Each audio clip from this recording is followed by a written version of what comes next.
बच्चों और बड़ों दोनों के लिए एक ऐतिहासिक कहानी। मिस्र के अलेक्जेंड्रिया शहर में एक ठंडी रात थी। समुद्र की हवा शहर की गलियों से गुजरते हुए किताबों के पन्नों की सरसराहट की आवाज उठा रही थी। लेकिन यह आवाज किसी के पढ़ने की नहीं, बल्कि आग की लपटों की थी। दूर शहर के बंदरगाह पर दुश्मन के जहाजों ने आग के गोले दागे थे और लपटें धीरे धीरे शहर की ओर बढ़ रही थी। तारिक नाम का एक छोटा लड़का, जो शहर के मशहूर दियारिया है सिकंदरिया का पुस्तकालय के बाहर फूल बेचता था, आज बहुत परेशान था। उसके अब्बू, जो पुस्तकालय के रक्षकों में से एक थे, तारिक समझ नहीं पा रहा था। उसने अपने पास से गुजरते हुए एक बुजुर्ग विद्वान से पूछा, आप यह क्यों कर रहे हैं? आप तो किताबों को बर्बाद कर रहे हैं। बुजुर्ग ने मुस्कुराकर कहा, नहीं बच्चे, हम इन्हें बचा रहे हैं। देखो, दुश्मन जब अंदर आएगा, वो सिर्फ खूबसूरत, नई और कीमती दिखने वाली किताबों को देखेगा। वो इन पुरानी, बेमतलब सी दिखने वाली किताबों को आग में फेंक देगा। हम असली ज्ञान को इन्हीं फालतू पुराने कवरों में छुपा रहे हैं, ताकि वो बच जाए। कभी कभी इल्म को बचाने के लिए उसे छुपाना पड़ता है।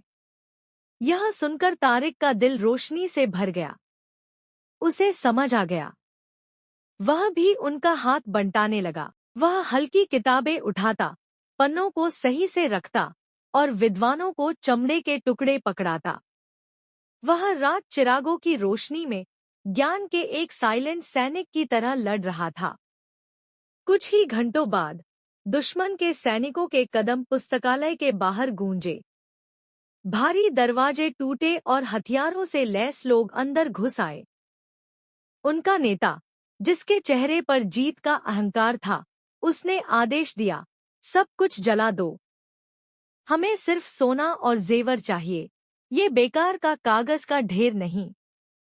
सैनिकों ने ताबड़तोड़ किताबों के ढेर को आग के हवाले करना शुरू कर दिया। लेकिन वे सब वही किताबें थीं, जिन पर पहले से ही पुराने और फटे चमड़े के कवर चढ़े हुए थे। असली कीमती किताबें, जिन्हें नए और चमकदार कवरों में छुपाया गया था, उन्हें सैनिकों ने बेकार समझकर छोड़ दिया या फेंक दिया।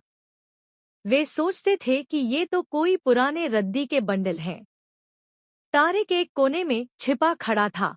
उसका दिल जोर जोर से धड़क रहा था। वह देख रहा था कि कैसे आग की लपटें उन पन्नों को निगल रही थी, जो वास्तव में बचाने के लिए थे। उसकी आंखों में आंसू थे, लेकिन दिल में एक उम्मीद भी थी। वह जानता था कि असली खजाना अभी भी सुरक्षित है। जैसे ही सैनिक चले गए और सुबह की पहली किरण ने पुस्तकालय के खंडहर पर चमकना शुरू किया, तारिक और बचे हुए विद्वानों ने उन छुपी हुई किताबों को इकट्ठा करना शुरू किया। हर पन्ना, हर शब्द एक जीत की कहानी कह रहा था। अब्बू ने तारिक के सिर पर हाथ रखा और कहा, देखा बेटे, आज रात तुमने सबकी सबसे बड़ी लड़ाई लड़ी है। तुमने ज्ञान की एक चिंगारी को बचा लिया है। यह चिंगारी आगे चलकर फिर से दुनिया को रोशन करेगी।